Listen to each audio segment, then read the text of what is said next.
ассалому алайкум бинандагони наши ҷанбасии барномаи иттилоотии навидро мустақиман манзури шумо мегардонем. Дар студия Соро Холиқназарова ва сурдатарҷумон Сатторов Қурбоналӣ. Президенти ҷумҳурии Тоҷикистон пешвои миллат муҳтарам Эмомалӣ Раҳмон ҳайати шӯрои директорони Бонки Осиёи рушдро ба ҳузур пазируфтанд. Дар мулоқот вазъи кунунӣ ва дурнамои ҳамкории Тоҷикистон бо Бонки Осиёи рушд баррасӣ шуд. Президенти кишвар муҳтарам Эмомалӣ Раҳмон аз сатҳи ҳамкории ҳукумати ҷумҳурии Тоҷикистону Бонки Осиёи рушд барои татбиқи лоиҳаҳои гуногун дар кишвари мо изҳори қаноатмандӣ намуданд. Дастгирии идомаи ислоҳоти иқтисодӣ, маблағгузории рушди соҳаи энергетика ва таъмини амнияти озуқаворӣ намунаи ҳамкории судманди Тоҷикистону Бонки Осиёи рушд арзёбӣ гардид. Барои тобовар намудани иқтисодиёти кишвар ба таҳдиду хатарҳо ва ҷалби бештари сармоягузориҳои шарикони рушд ба соҳаҳои мухталифи иқтисодӣ ва иҷтимоии кишвар табодули андеша сурат гирифт. таъмини рушди устувор хусусан ҷалби сармояи иловагӣ ба соҳаҳои маориф, тандурустӣ, обёрӣ, кишоварзӣ, нақлиёт, экология, инкишофи сайёҳӣ, инчунин ташаккули иқтисоди сабз ва идомаи рақамикунонӣ зарур дониста шуд. дар робита ба вазъи мураккаби ҷаҳонии имрӯза, тағйирёбии иқлим ва шиддат гирифтани паёмадҳои онҳо барои пешгирӣ ва коҳиш додани таъсири хавфҳо ва фишори омилҳои манфӣ ба иқтисоди миллӣ роҳандозии ислоҳоти муттасил зарур шумурда шуд. ҳамчунин оид ба дигар мавзӯъҳои мавриди таваҷҷуҳи тарафҳо гуфтугӯи судманд сурат гирифт. баъд аз анҷоми мулоқот бо президенти ҷумҳурии Тоҷикистон муҳтарам Эмомалӣ Раҳмон, роҳбари ҳайати шӯрои директорони Бонки Осиёи рушд Викас Шил дар ҳузури хабарнигорон андешаҳои худро ба тариқи зайл шарҳ дод.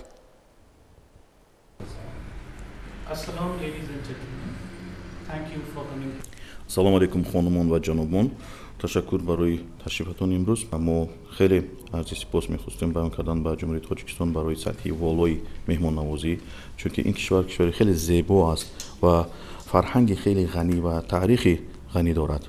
мо худи ҳозир як имконоти хубе доштем ва охирӣ барпо намудем бо ҷаноби оли президенти кишвар муҳтарам ҷаноби Эмомалӣ Раҳмон ва хеле як суҳбати созанда ва пурмуҳтавое доштем, муколамаи хубе барпо намудем бобати бевосита рушди имконот, инчунин расидан ба ҳадафҳои афзаланоки кишвар барои худ муайян намудааст, инчунин ҳамкорӣ бо Бонки Осиёи рушд бо тамаркуз ба соҳаи энергияи сабз ва устуворнокӣ ба тағйироти иқлим. Тоҷикистон ва Бонки Осиёи рушд хеле ҳамкории хуб ва дарозмуддатеро барпо намуданд, яъне шарикии хуб мо дорем аз лаҳзае ки ҷумҳурии Тоҷикистон дар соли 1998 ба Бонки Осиёи рушд ҳамчун аъзо пайваст ва то айни ҳол бонки мо тавассути барномаҳои мусоидат дар ҳаҷми $2.7 миллиард ба ҷумҳурии Тоҷикистон кӯмак пешниҳод намудааст.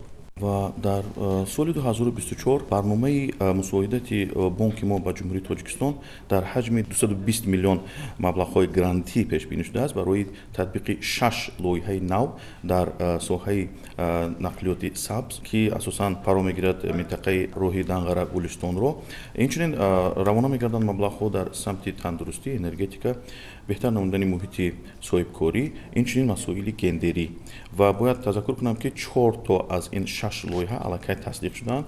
Бонки Осиёи рушд бевосита кӯмаки худро ба ҷумҳурии Тоҷикистон тавассути ин шарикии қавӣ давом хоҳад дод ва инчунин чӣ тавре ки дар стратегияи шарикии Бонки Осиёи рушд барои Тоҷикистон мо муайян намудем ва дар робита бо ҳадафҳои ҳукумати ҷумҳурии Тоҷикистон бобати барномаҳои рушд мо ҳамкории худро густурда намуда давом медиҳем.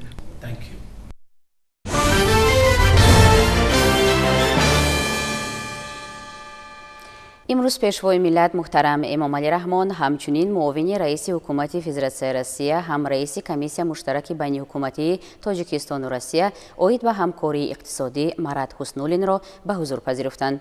дар мулоқот масоили таҳкими ҳамкории гуногунҷанбаи Тоҷикистону Россия баррасӣ шуд.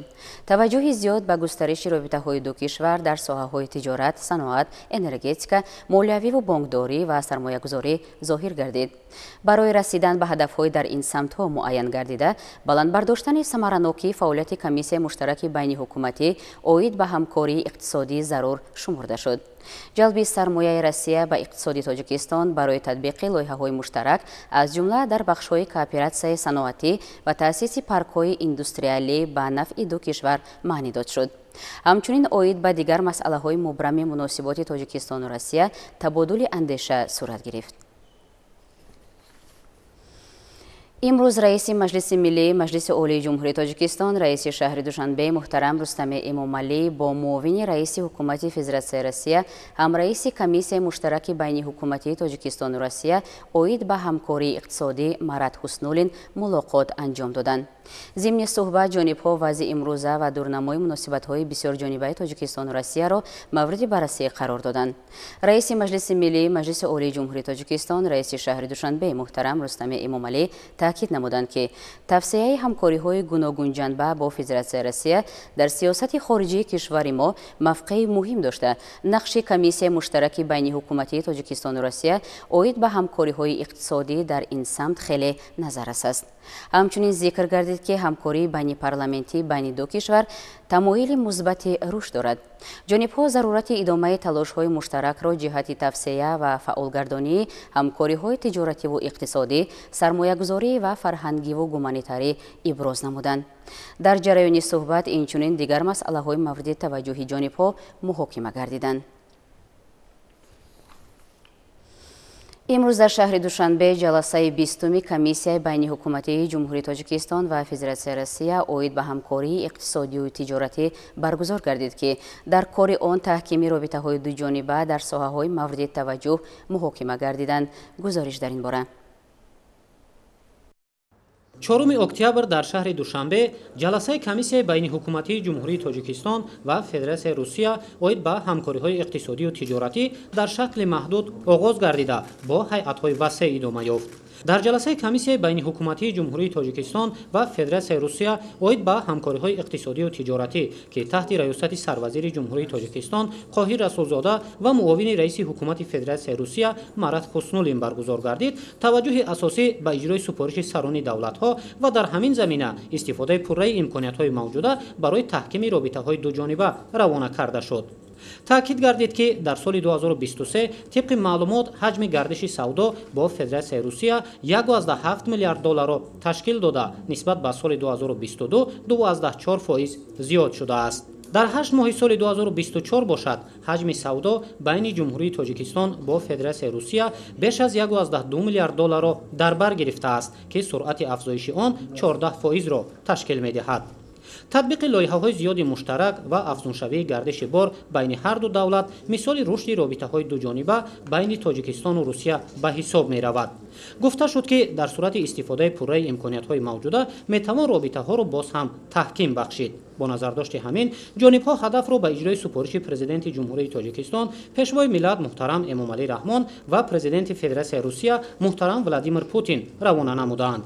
иқтисоду сармоягузорӣ, таъсиси корхонаҳои муштараки коркардкунандаи ашёи хом, энергетика, саноати сабук, хӯрокворӣ, маъдан, кишоварзӣ, маориф, тандурустӣ ва сайёҳӣ беҳтарин самту соҳаҳои таҳкимбахшандаи ҳамкориҳо дониста шуд. рушди ҳамкориҳои Тоҷикистон бо Русия дар афзалияти сиёсати хориҷии Тоҷикистон боқӣ мемонад. ҳамчунин дар ҳамин рӯз ҷиҳати таҳкими робитаҳо дар соҳаҳои иқтисоду савдо ва саноат байни ҷумҳурии Тоҷикистон ва Федератсияи Русия санадҳои нави ҳамкорӣ ба имзо расид. дар охир протоколи дахлдори ҷаласа низ ба имзо расонида шуд.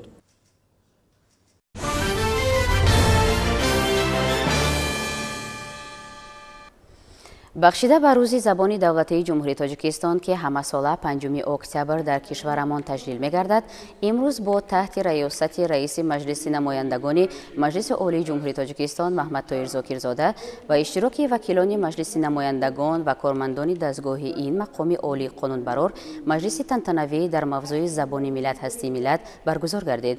Маҳмадтоир Зокирзода ҳозиринро ба ифтихори рӯзи забони давлатӣ табрику шодбош гуфта иброз дошт ки имрӯз мо бо ифтихор ва шукргузорӣ аз пойдории сулҳу ваҳдат ва оромиву ободонӣ бо мароми ватани азизамон ки ҳамаи ин дастовардҳо самараи заҳматҳои шабонарӯзии пешвои миллат мебошад, рӯзи забони давлатиро ҷашн мегирем.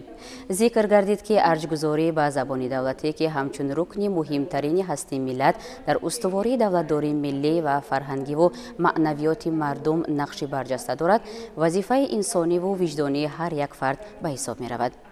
тазаккур дода шуд ки вакилони мардумӣ бояд дар баробари аҳли илму адаб парчамбардори забону фарҳанги миллати худ бошанд ва барои рушду таҳкими бештари забони модарӣ аз тамоми имконот истифода бурда ҳифзу густариши онро дар сатҳи давлатӣ таъмин созанд.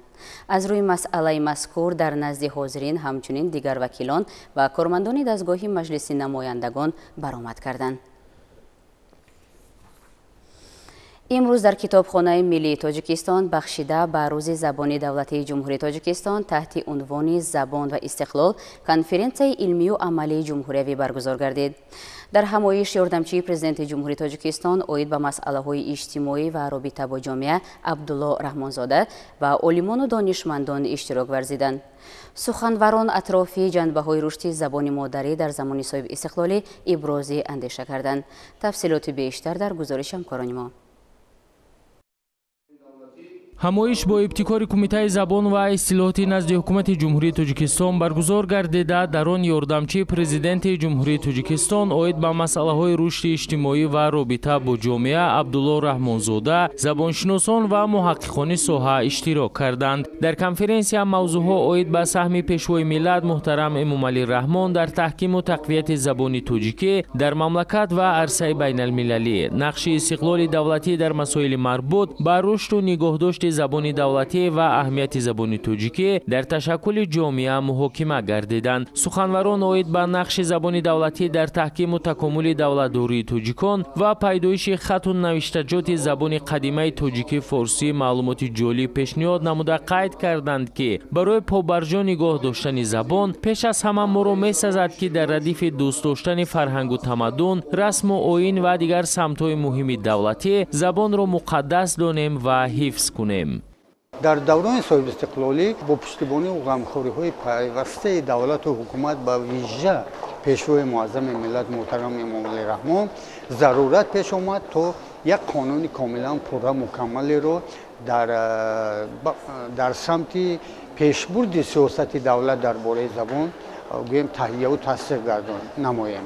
ҳамин буд ки қонуни ҷумҳурии тоҷикистон дар бораи забони давлатии тоҷикистон 5 октябри соли 2009 тасдиқ гардид ва инак ин қонун акнун инъикоскунандаи тамоми ҳадафу мақсад ва мароми ояндабину дурандеши сиёсати ҷомеаи мо, яъне ҷомеаи соҳиб истиқлоли мо мебошад.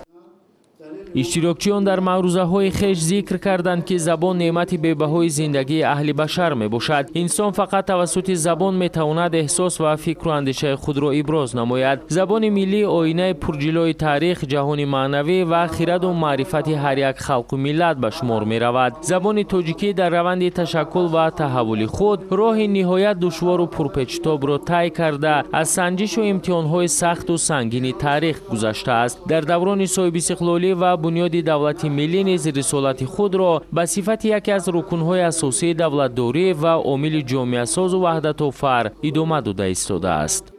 дар ҷомеаи соҳиб истиқлоли мо баҳри рушду густариши забон ва амалисозии муқаррароти қонуни ҷумҳурии тоҷикистон дар бораи забони давлатии ҷумҳурии тоҷикистон ҳамзамон санадҳои меъёрии ҳуқуқӣ аз қабили қарорҳои ҳукумати кишвар дар бораи қоидаҳои имлои забони тоҷикӣ ва аломатҳои китобати забони тоҷикӣ, феҳристи номҳои миллии забони тоҷикӣ ва ниҳоят барномаи рушди забони давлатӣ барои солҳои 2020-2030 ин худ гувоҳи шаҳодат аз он медиҳад ки пайваста давлату ҳукумати соҳиб истиқлоли мо баҳри рушду густариши забон ҳамеша бетараф нест ва онро дар мадди назари аввал мегузорад, чунки забон ва давлат дар паноҳи ҳамдигаранд ва забон ин як рукни асосӣ, пояи асосии давлатдорӣ маҳсуб мешавад. зеро тамоми сиёсат, чи давлатӣ, чи сиёсӣ, чи тиҷорӣ, фарҳангӣ, илму адаб ва ҳадафу мақсадҳои дар пешгузоштаи ҳар як давлату давлатдорӣ маҳз тавассути забон амалӣ карда мешавад. ёдовар мешавем ки 5 октябри соли 2009 қонуни ҷумҳурии тоҷикистон дар бораи забони давлатии ҷумҳурии тоҷикистон қабул гардид. ин қонун дурнамои рушди забонро дар асоси меъёрҳои муқаррар гардида дар иртибот ба вазъи ҳуқуқӣ аз ҷумла меъёрҳои истифодаи дигар забонҳо дар шароити кунунии муносибатҳои дохилӣ ва хориҷии мамлакат танзим ва муқаррар менамояд.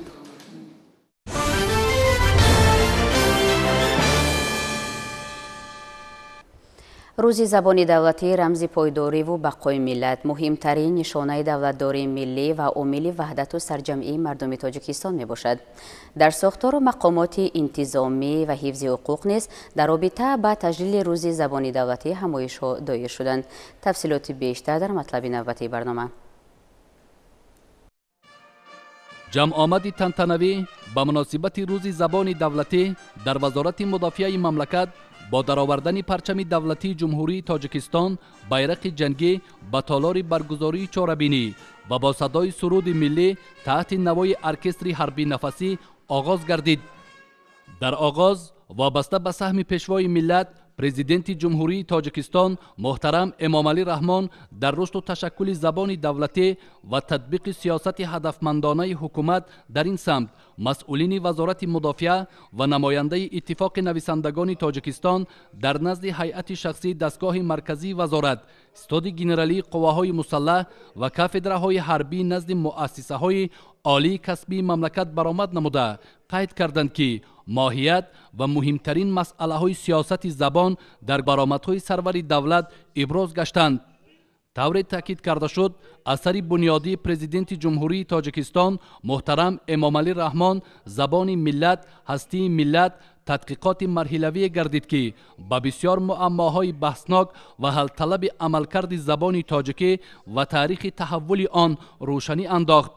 محض همین عامل‌ها بودند که در تاجیکستان پدیده نادر سیاسی و فرهنگی و علمی سیاست زبان کاملا تشکل یافت.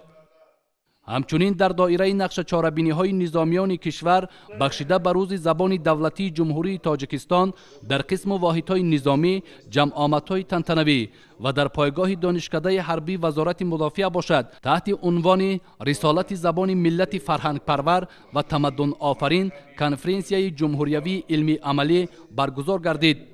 در کار کنفرانسیا زبانشناسان و عالمان و محققان ساحه اشتراک نموده در موضوعهای پیشوای ملت غمخوار و حامی و تشبثکار رشد زبان، زبانشناسی تاجیک در زمان باستان، زبان هستی ملت است، رشد زبان دولتی در دوران صاحب استقلالی و نگاه به تاریخ پرشیب و فراز لفظی دری معروضه ها نمودند. برآمد کنندگان قید کردند که در همه دور و زمان زبان دولتی همچون رکن دولتداری بوده سرچشمه اساسی استقلال ملی و عامل تشکل انسانیت محسوب می شود. таҷлили рӯзи забони давлатӣ гӯётарин далели ҳастӣ ки мақоми ҳаётбахш дар сарнавишти таърихии миллати мо ба ҳисоб меравад. ин аст ки дар хадамоти гумруки назди ҳукумати ҷумҳурии тоҷикистон бо иштироки кормандони воҳидҳои сохторӣ ва ҳайати шахсӣ ба ифтихори рӯзи забони давлатӣ чорабинии тантанавӣ ташкил карда шуд. дар чорабинии ифтихорӣ ки бо иштироки фаъоли кормандон доир гардид аз асолати таърихии забони тоҷикӣ ёдоварӣ шуда зарурати дар замони муосир ҳифзу гиромӣ дошт, риояи қоидаву меъёрҳо ва имлои забони давлатӣ таъкид гардид. забони тоҷикӣ аз қадимтарин ва тавонмандтарин забонҳои ҷаҳон аст ки ба воситаи он нобиғаҳои тоҷик ашъору асарҳои зиёд эҷод карданд. бо дар назардошти ҳифзу пойдории мақоми забони давлатӣ қонуни ҷумҳурии тоҷикистон дар бораи вазъи ҳуқуқии забони давлатиро муайян ва истифодаи онро дар ҷумҳурии тоҷикистон танзим намуда истифодаи забони давлатӣ ва забонҳои дигарро дар фаъолияти мақомоти ҳокимияти давлатӣ ва ҳамзамон барои ташаккули пайвастаи он танзим менамояд. таъкид гардид ки забони тоҷикӣ ё худ забони давлатӣ оинаи пурҷилои таърих ҷаҳони маънавӣ ва хираду маърифати халқ аст. бо такя ба ин дар шароити пуртазоду печидаи ҷаҳонӣ забони давлатӣ ва муаррифгари миллат бояд ҳифзу беолоиш нигоҳ дошта шавад. аснои маърузаҳо дар хадамоти гумруки назди ҳукумати ҷумҳурии тоҷикистон яке аз муқаддасот забони давлатӣ муаррифгари миллат арзёбӣ карда шуд. дар ин замина аҳамияти таҷлили рӯзи забони давлатии ҷумҳурии тоҷикистон омили муҳими худогоҳиву ватандӯстӣ ва арҷгузорӣ ба фарҳангу забон баҳогузорӣ гардид. дар агентии назорати маводи нашовари назди президенти ҷумҳурии тоҷикистон чорабинии тантанавӣ бахшида ба рӯзи забони давлатии ҷумҳурии тоҷикистон бо хондани суруди миллӣ аз ҷониби ҳайати шахсӣ оғоз гардид. сипас баромадкунандагон бахшида ба ин рӯз суханронӣ карда зикр намуданд ки ҷумҳурии тоҷикистон аз замони ба даст овардани истиқлолияти давлатӣ забони тоҷикиро ҳамчун муқаддасоти давлатӣ эълон ва онро чун дастоварди таърихӣ ҳифз менамоянд.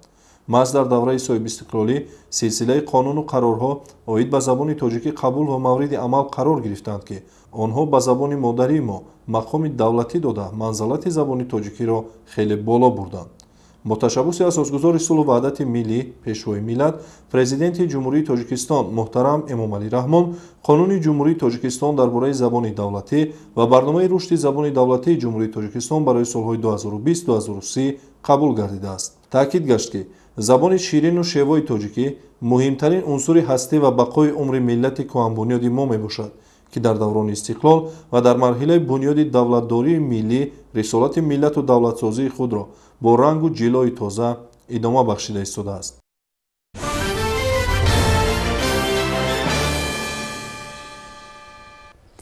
ин шабу рӯзҳо душанбе мизбони нахустин чемпионати ҷаҳон оид ба куштини ҷудо байни ҷавонон мебошад. ғолибону ҷоизадорони мусобиқа дар баробари медал ҳамчунин бо ҷоизапулӣ сарфароз мегарданд.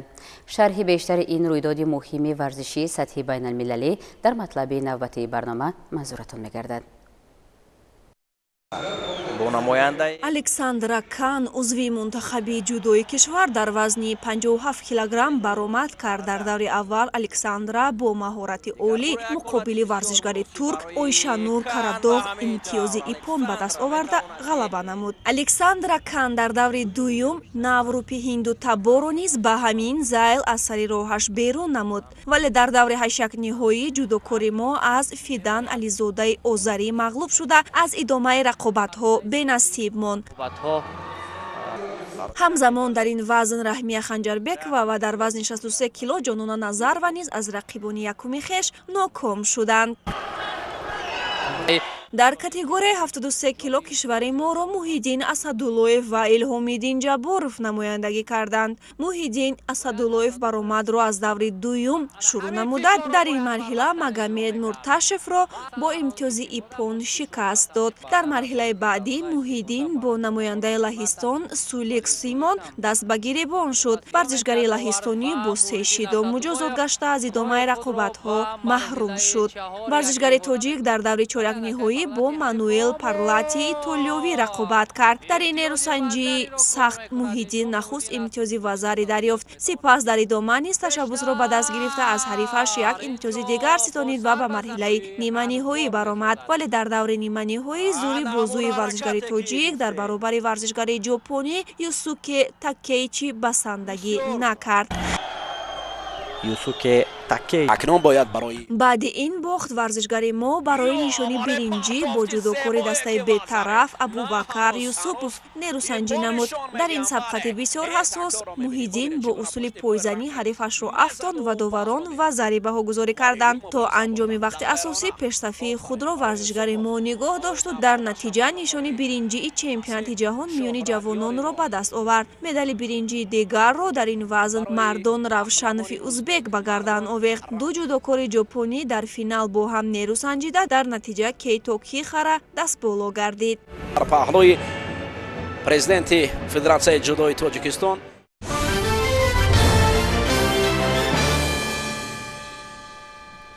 беш аз 250 нафар ҷавонписарон аз шаҳри Конибодон барои адои хизмати ҳарбӣ бо тантана ба сафи қувваҳои мусаллаҳи ҷумҳурии Тоҷикистон гусел карда шуданд. зимни баргузории ҳамоиши тантанавӣ ба ин муносибат иброз гардид ки барои насли ҷавон хизмат дар сафи қувваҳои мусаллаҳи мамлакат муҳимтарин мактаби ҷавонмардӣ ва матонату обутоби ҳаёт буда, маҳз дар ҳамин айём ҷавонписарон дарси шуҷоату мардонагиро аз бар менамоянд ва муқаддас будани рисолати олии ватандӯстӣ, муҳофизати марзу бӯми ватанро дарк мекунанд. дар майдони ба номи Исмоили Сомонии шаҳри Конибодон ба муносибати гусели гурӯҳи аввалини наваскарон ба сафи қувваҳои мусаллаҳи ҷумҳурии Тоҷикистон ҷамъомади тантанавӣ баргузор гардид ки дар ҷарони он роҳбарияти мақомоти иҷроии маҳаллии ҳокимияти давлатӣ, ҷамоатҳои шаҳроку деҳот, кормандони комиссарияти ҳарбӣ, собиқадорони ҷангу меҳнат ва волидайни даъватшавандагон ширкат доштанд. нахуст ҷавонони бо нангу номус бо дарки амиқи рисолати шаҳрвандӣ ва меҳру муҳаббати гарму самимии ҷавонон нисбат ба ватан модар ба хиёбони марказии шаҳр баромада бо баргузории роҳпаймоӣ азми хешро ба хизмати ватан ва иҷрои уҳдадории фарзандиашон дар назди давлату миллат изҳор доштанд. дар ҷараёни ҳамоиш бо баробарӣ ба навазкарон таманно намудани сиҳатмандиву сарбаландӣ ва муваффақияту бурдбориҳо дар адои қарзи шаҳрвандӣ таъкид ба амал оварда шуд ки артиши миллӣ яке аз рукнҳои муҳимтарини давлатдорӣ ва сипари боэътимоди истиқлолияти давлатӣ маҳсуб мешавад. маҳз ба шарофати нерӯмандии қувваҳои мусаллаҳ ва хизмати шуҷоатмандонаи хизматчиёни ҳарбӣ мардуми тоҷикистон имрӯз дар вазъи орому осуда зиндагӣ ба сар мебаранд. ман асану сейдором имрӯз мақсад гузоштам ки ба сафи қувваҳои мусаллаҳи тоҷикистон рафта қарзи ҷавонмардии худро адо намоям ва аз дигар ҷавонмардон хоҳиш мекунам ки ба сафи қувваҳои мусаллаҳи ҷумҳурии тоҷикистон ҳамроҳ шаванд ва қарзи худро тамом намоям. ба таври хоса тазаккур дода шуд ки хизмат дар сафи қувваҳои мусаллаҳ на танҳо уҳдадории шаҳрвандӣ балки қарзи виҷдониву имонии ҳар як шаҳрванди ҷумҳурии тоҷикистон ва вазифаи боифтихори ҳар як ҷавонмарди сарзамин аст. баромадкунандагон бо маъние афзуданд ки ҷавонон дар ҳама гуна шароит ба савганди ҳарбии ёдкардаи худ устувор монанд ва фазои сулҳу субот ваҳдати миллӣ ва амнияти давлату миллатро чун гаҳвараки чашм ҳифз намоянд. ман модари даъватшаванда ҳасану саидором мебошам. ман имрӯз сарфароз аз он ҳастам ки фарзанди нахустинамро ба сафи қувваҳои мусаллаҳи ҷумҳурии тоҷикистон барои адои хизмати модар ватан гуселонида истодаам. хизмат дар сафи қувваҳои мусаллаҳи ҷумҳурии тоҷикистон мактаби мардонагиву шуҷоатмандӣ аст ва ҳар нафаре ки дар сафи артиши миллӣ қарзи шаҳрвандии худро ба ҷо меорад рӯҳану ҷисман обутоб меёбад. гузашта аз ин дар замони мураккаби ҷаҳони имрӯз ҳимояи марзу бум аз масъалаҳои муҳиму аввалин дараҷа ба шумор меравад. дар раванди чорабинӣ даъватшавандагон низ суханронӣ намуда аҳли ҷамъомад ва дар симои онҳо тамоми мардуми диёрро бовар кунониданд ки ҳамсолони онҳо тавассути хизмати содиқона ва шуҷоату далерӣ анъанаҳои неки меҳандорӣ ва гиромӣ доштани ҳар як ваҷаб хоки сарзамини аҷдодиро бо сарбаландӣ идома хоҳанд дод. дар ҳамоиш ба 90 нафар навъаскароне ки даври ронандагии ташкилоти ҷамъиятии мададгори мудофиаро аз ҳисоби вазорати мудофиа ва мақомоти иҷроияи ҳокимияти давлатии шаҳр хатм намуданд шаҳодатномаҳои ронандагӣ супорида шуданд. дар қисмати охири маросими гусел аҳли фарҳанги шаҳр бо барномаи консертии саршори васфу ситоиши ватан ба даъватшавандагон роҳи сафед шуҷоату далерӣ ва хизмати содиқона таманно намуданд. макони аслии гусели ҷавонони ҳамаи 18 шаҳру ноҳияи вилояти суғд амфитеатри қасри арбоб буд. дар ин макон бо амри дилу виҷдон зиёда аз 2200 нафар ҷавонони синни даъватӣ ба сафи артиши миллии тоҷикистон фиристода шуданд. дар ҳамоиш таъкид гардид ки ҳукумати ҷумҳурии тоҷикистон дар қисмҳои низомии ҷумҳурӣ барои хизматчиёни ҳарбӣ шароити зарурӣ фароҳам овардааст. артиши мамлакат дорои базаи моддию техникии замонавӣ буда ҷавонони ватандӯсту шуҷоатманд дар он дарси садоқату ҷавонмардӣ ҳифзи обу хок марзу буми ватан ва дигар муқаддасотро аз худ мекунанд. дар амфитеатри қасри арбоби вилояти суғд маросими гусели навъаскарон ба сафи қувваҳои мусаллаҳи ҷумҳурии тоҷикистон хубу хотирмон доир гардид. ҷавонони далеру шуҷоъ аз 18 шаҳру навоҳии вилоят бо хоҳиши худ ба комиссарияти ҳарбии вилояти суғд бо мақсади адо намудани қарзи шаҳрвандии хеш ариза додаву имрӯз азми сафар доранд. дар маросими гусели навъаскарон зиёда аз 5000 ҷавонон волидайни сафарбаршудагон ва роҳбарияти вилояту шаҳру навоҳӣ инчунин комиссариятҳои ҳарбии ҳудуди вилоят ширкат варзиданд. навъаскарон иброз доштанд ки ҳимояи марзу буми ватан барои ҳар як ҷавони ба ору номус нишонаи ҷавонмардӣ ва мактаби обутоби ҳаёт мебошад. ман хоҷақулов хуршед даъватшаванда шаҳри панҷагай мебошам. соли 2024 донишгоҳи сохтмон ва меъмории шаҳри пензаи федератсияи русияро ба сари баланд хатм намуда дар пеши худ мақсад гузоштам ки ихтиёран ба хизмати ватан модар равам, зеро ватани азизи худро дӯст медорам.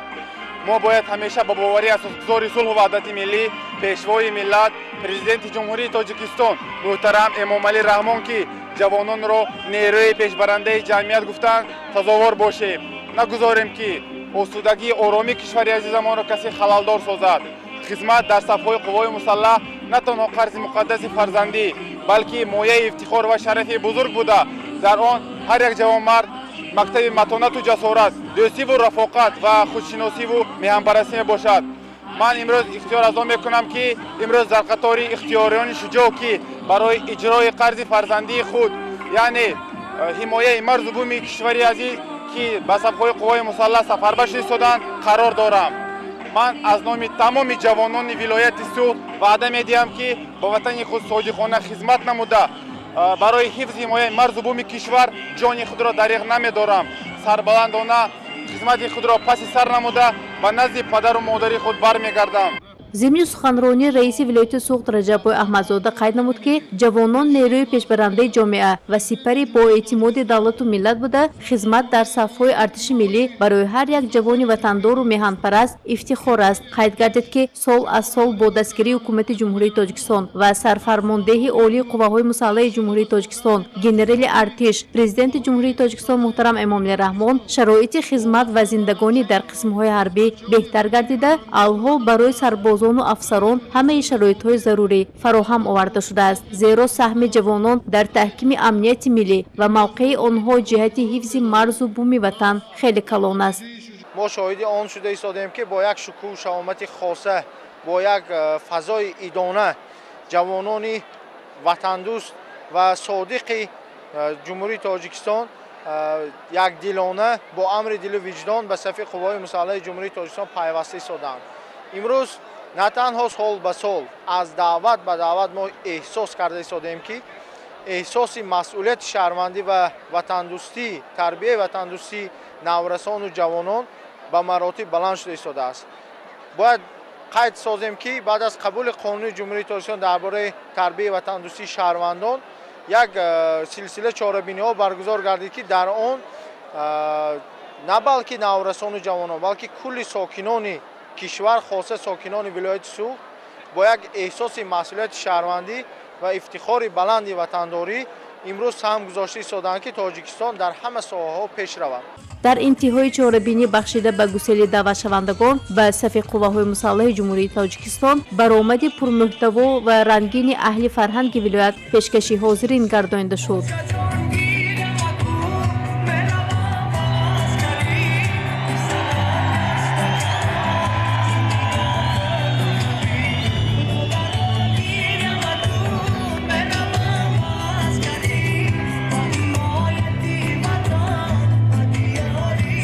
جمع‌آمد مذکور با راهپیمایی جوانان و نوسکران انجام یافت. خدمت در صف قواهای مسلح جمهوری تاجیکستان مسئولیت و قرض شهروندی جوانان بوده حمایه سرحد مملکت وظیفه جانی هر جوانمرد میباشد.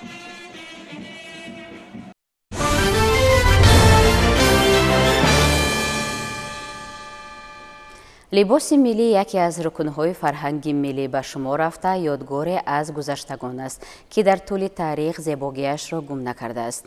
در دوران صاحب استقلالی کشور رهبریت عالی مملکت و احیای هنرهای مردمی و تشویق و ترغیب لباس ملی توجه خاص ظاهر نمودند که این روند باعث در عرصه بین‌المللی نفوذ و موقع گرفتن لباس ملی تاجیکان گردید.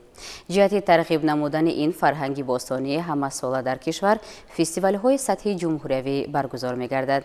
از رفت چنین یک تدبیر با شکوه در ناحیه قبادیان همکارنمان گزارش می‌دهند. فستیوال لباس ملی آثار تمدن جهانی نشانه اساسی فرهنگ و تمدن، تجسمگر رسم و آیین، نشان زیبایی پرستی و افتخار ملی به حساب می رود. در ناحیه قبادیان دور ناحیوی فستیوال مذکور با برگزاری چهاره‌بینی فرهنگی دایر کرده شد. در چهاره‌بینی نمایندگان مقامات اجرایی حکومت دولتی ولایت ختلان، نمایندگان مقامات اجرایی محلی حکومت دولتی ناحیه قبادیان و نمایندگان تشکیلات و مؤسسه‌های ناحیه شرکت ورزیدند. نخست رئیس ناحیه به سخن برآمده ابراز داشت که زن و مادری تاجیک در همه دور و زمان پاسداری آیین و عنعنه‌های مقدس خلق و ملت به شمار می رود. یکی از نشانه‌های اساسی و خاصه معرفی‌گر فرهنگ و تمدن ملت‌های مختلف دنیا لباس ملی آنهاست و وقتی سخن از لباس ملی می رود حتما پیش نظر سیمای زنان با سر و لباس خاصه پیش نظر می آید. همچون یک جوانی دوران صاحب استقلالی وطن شکرانه میکنیم که در چنین وطن آباد و آزاد زندگی میکنیم. برای حفظ و نگاه داشتن ارزش‌های فرهنگی لباس‌های ملی همان در ناحیه فستیوال آزمون نمایش لباس‌های اطلس و ادرس برگزار گردید. برای پاس نگاه داشتن تاریخ فرهنگ خلق تاجیک امروز در سراسر جمهوری تاجیکستان عکس‌های تاجیکانه می‌پوشیم. نمایش لباس‌های ملی برگزار کرده شده است و ما هم امروز در ناحیه خوبادیان همچنین یک چهاره‌بینی تنتنوی در یک سطح بلند گذراندیم. این چهاره‌بینی‌ها مقصد از اینها حفظ همین ارزش ملی است. حفظ آن است که در زمان جهانشوی امروزه که متاسفانه فرهنگ و عرف و عادت بیگانه به هر وسیله می‌خواهد که محو فرهنگ ما کنند. مثلا در شکل لباس ما و مثلا یک روپوش دینی و دیگر عامل‌ها مقصد دارند به فرهنگ ما وارد شوند یا که محو فرهنگ ما را کنند. چنین چهاره‌بینی‌ها یعنی رسانیدن به سمع مردم که فرهنگ امروزه ما توان پابرجا است، مستحکم است، یعنی میتواند که به طلبات امروزه جوابگو باشد. خلق تاجیک واقعا هم لباس ملی و فرهنگ لباسپوشی خاص خود را داشته. در این زمینه ما را در جاده درک و شناخت ارزش‌های واقعی ملی و بشری پیش میبرند. در ادامه چهاره‌بینی جهت معرفی لباس‌های ملی، نمایندگان مؤسسه‌های تعلیمی، تشکیلات و دیگر ساختارهای محلی اطلس و ادرس و چکن‌های با برنموده خویش را به نمایش گذاشتند. واقعا تاریخ سر و لباس نشان می‌دهد که پوشیدن لباس خصوصیت خاص انسان‌ها بوده. از آغاز پیدایش خود منسوبیت این یا آن قوم و ملت را وابسته به ارزش‌های فرهنگیشان تجسم می‌نماید. باید یادآور شد که تشکیل نمودن چنین فستیوال چهاره‌بینی‌ها جوانان را وادار می‌سازد که به فرهنگ بیگانه پیروی نکرده لباس ملی به بر نموده معرفی‌گر فرهنگ و تمدن خویش باشند. البته لباس ملی وقتی که مثلا شما شکل و دخت و دیگر نقش نگار لباس ملی ببینید، البته می‌دونید که لباس تاریخی است و اون مال ما است و این البته باید افتخار جوانان ما را برآورد دارد که مردم ما از قدیم صاحب تمدن، صاحب فرهنگ، صاحب گویم که ارزش‌های ملی، ارزش‌های فرهنگی ملی بودند و هستند. ما جوانان فرهنگ خودمان را فراموش نکنیم و همیشه همچون یک زن تاجیک لباس‌های ملی خود را به بر نموده به همه خلق و دولت‌های دیگر فهمانیم که تاجیکستان از اول دارای فرهنگ و تمدن خاص خود میباشد. در قسمت جنبسته چهاره‌بینی از جانب اشتراکچیان فستیوال رقص‌های موزون و سرود و ترانه‌ها پیشکش حاضرین گردیده. همزمان به غالبان و بهترین طراحان لباس ملی سپاسنامه و افتخارنامه‌های مقامات محلی تقدیم کرده شد. گزارش محمد رضا شریفزاده طالبجان سیفov برای برنامه اطلاعاتی نوید از ناحیه قبادیان.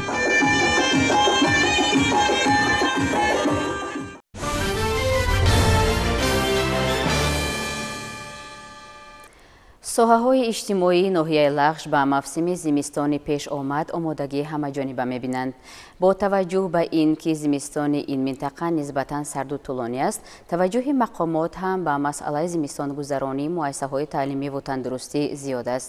шаҳри ҳамкорони мо дар ҳамин мавзӯъ омода шудааст. ноҳияи лағш дар мавзеи баландкӯҳ ҷойгир аст. мавсими сармо дар ин ҷо барвақттар оғоз мегардад. бо мақсади бемушкилӣ гузарондани зимистони солҳои 2024-2025 кормандони муассисаи давлатии таълимии коллеҷи омӯзгории ноҳияи лағш дар анбори муассиса ангишту ҳезум захира намуда ба зимистонгузаронӣ омодагӣ мегиранд. дар коллеҷи омӯзгории ноҳияи лағш бо мақсади зимистонгузаронӣ нақша чорабиниҳо таҳия гардида дар асоси он ҳайати комиссия корҳои зиёдеро то ба имрӯз ба сомон расонида истодаанд ва дар асоси ин дар коллеҷи омӯзгорӣ 5 куб ҳезум захира гардида пурра муассисаи таълимӣ аз шишабандӣ ба анҷом расонида шуда боз корҳо дар ин самт идома доранд. омодагиҳо дар муассисаи давлатии таълимии литсеи касбии техникии ноҳияи лағш хуб ба роҳ монда шуда ба иттилои масъулин дар асоси нақша чорабиниҳо оид ба давраи зимистонгузаронӣ муассисаи қатор корҳоро ба анҷом расонидааст. имрӯзҳо дар муассиса захираи ангишту ҳезум ва шишабандии тирезаҳо пурра ба анҷом расонида шудааст. литсеи касбии техникии ноҳияи лағш аз рӯи 6 ихтисос фаъолият менамояд. ихтисосҳое ки тракторист, мошини истеҳсолоти кишоварзӣ, ронандаи автомобил бо иловаи дараҷа ист, дӯзанда, кавшергари газию барқӣ, системаи компютер ва интернет технология, ҳисобдор бо донистани компютер. хонандагонро қабул ба нақшаи қабули соли хониши 2024-25 92% муаллака қабул карда дарсҳоро оғоз карда хонда истодам. Барои зимистон гузаронӣ пурра омадааст. Ҳезум захираш кардем. Ангиштам 75% аллакай мо захираш карда омадаастем ба рӯзи зимистон. Печкои аловӣ ҳаст. омодагиҳо ба фасли сармо дар муассисаҳои фарҳангии ноҳияи Лахш хуб бароҳ монда шуда, тибқи нақша барои зимистонгузаронӣ дар анбори муассисаҳо ангишту ҳезум захира карда шудааст. дар тобеи бахши фарҳанги ноҳияи Лахш 28 китобхона, 2 осорхона, 10 хонаи маданият фаъолият менамояд, ки барои тайёрӣ ба замистони соли 2024-25 мо кормандони бахши фарҳанг зиёда аз 39 тонна ангишт санг ва 18 метри куби эзими хушк ҷамъоварӣ намудем, ки аллакай 28 китобхона пурра ба ангиштсанг ва хонаҳои маданият, инчунин осорхона ва дастгоҳи марказӣ пурра бо ангишту ҳезм таъмин гардиданд, ки мо ба боварӣ гуфта метавонем, ки замистони дар пешистодаро бо бемушкилӣ паси сар менамоем. кормандони идораи хоҷагии манзилии комилии ноҳия бо мақсади бемушкилӣ гузарондани фасли зимистон дар анбори муассиса маводҳои зидди лағжиш ва сӯзишвориро ба қадри зарурӣ захира намуданд. дар ин рӯзҳо бо мақсади тоза нигоҳ доштани кӯчаҳои марказии ноҳия тамоми кормандони корхонаи мазкур сафарбар карда шуданд. аз тарафи кормандон баҳри мунтазам тоза намудани партовгоҳҳо ҳамарӯза корҳои саривақтӣ ба анҷом расонида мешавад. тадбирҳои андешидашуда имкон медиҳад, ки сокинони ноҳия ба давраи сармо омода гардида дар обу ҳавои номусоид тамоми сохторҳо фаъолияти мӯътадили худро ба роҳ монанд.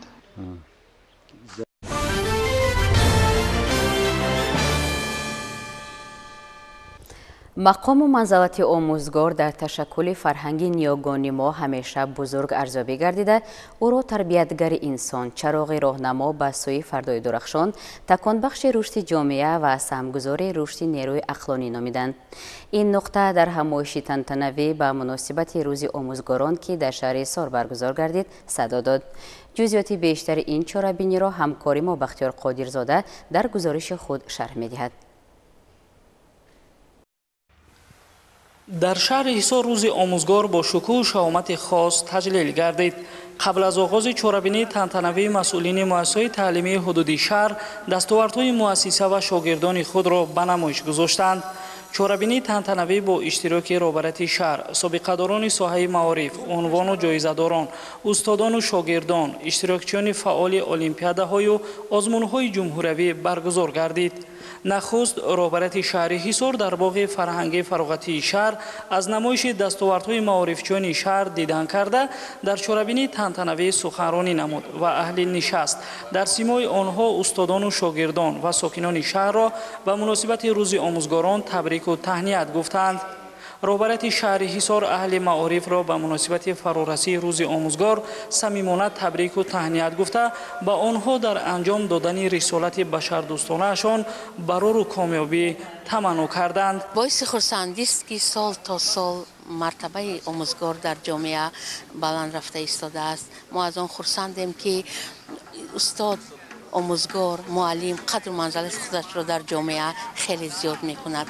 бемураббӣ зери гардон мӯътабар натвон шудан. моҳи навро рафта рафта чарх оламгир кард. таваҷҷӯҳи ҳукумату давлат, хусусан пешвои муаззами мо муҳтарам ҷаноби олӣ эмомалӣ раҳмон боиси он гашт, ки қадру манзалати омӯзгор дар ҷомеа то рафт боло гирад ва ин боиси пешравии кори омӯзгорон дар ҷомеа гаштааст.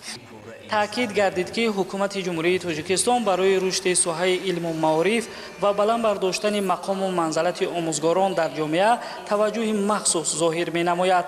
президенти ҷумҳурии Тоҷикистон, пешвои миллат муҳтарам Эмомалӣ Раҳмон заҳмати устодону омӯзгоронро ҳамеша баланд арзёбӣ мекунанд ва ғамхорӣ дар ҳаққи онҳоро вазифаи муҳимтарини давлат ва ҳар як сокини мамлакат медонанд. гуфта шуд, ки қадршиносии омӯзгорон бо ҷоизаҳои махсуси давлатӣ ва таъмин гардидани кормандони соҳаи маориф ва илм бо имтиёзҳои зиёди иҷтимоӣ далели равшани арзгузорӣ ба заҳмати омӯзгорон маҳсуб меёбад.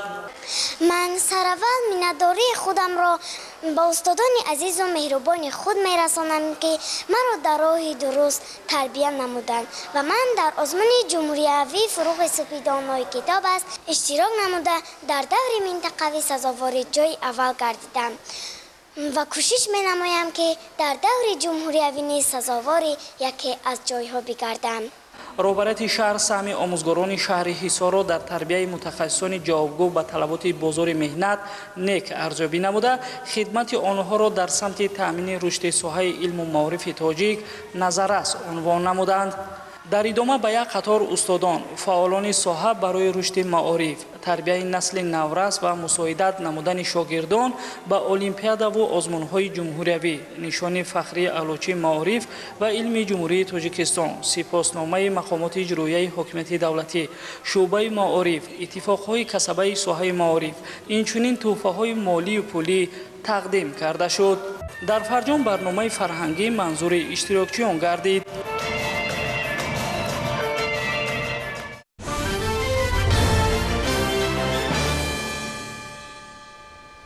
بینندگان گرامی بود نشر جنبه 3 برنامه اطلاعاتی نوید منظور شما برایتان شب خوش و خوب را تمنا میکنیم. خیر.